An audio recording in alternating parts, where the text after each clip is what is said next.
Namhlanje siphetha ngoYamkela Nuba odume ngelika King Nuba nongaconsi phansi enkundleni yezokuxhumana ngoshuni wakhe wobudliwa. Lensizwa ehlanganisa iminyaka engama-22 yokuwusuku lwayo lokuzalwa namhlanje idabuka ematsheni emzimkhulu kwaZulu Natal. Ithi futhi yona iyinkosi yamabhinqa vele yapthola bulahlile lobukhosi yabudlake. Sithi usuku oluhle lokuzalwa kuwe King Nuba. Mbukeli usale kahle. Wema, yimo King Nuba, yimi inkosi yenu nje, bafana bami ngeke nilunge. Wema, ay we, sanibonani bakwethu. uKing Nuba lo boss wezibiliboco umuntu ogqoka kahle. Seke nginqena nje nokusho nje ukuthi ngigqoka kahle kuba kuthiwa ngiyachoma. Ngenxa nokusho ukuthi le budget eligqokile leli u15,000. Ungathenga ipholo noma leli liphushwayo or uthenga itheze engenama break.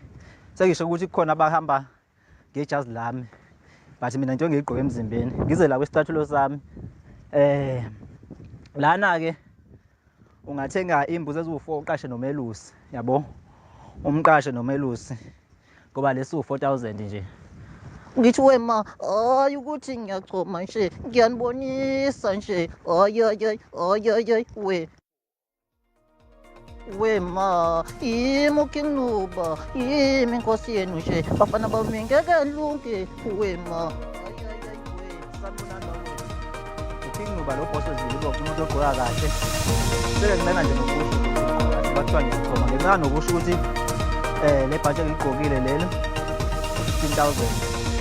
Ungathenga ipholo noma leli liphushwayo or uthenga itheze engenama break. Sekisho ukuthi khona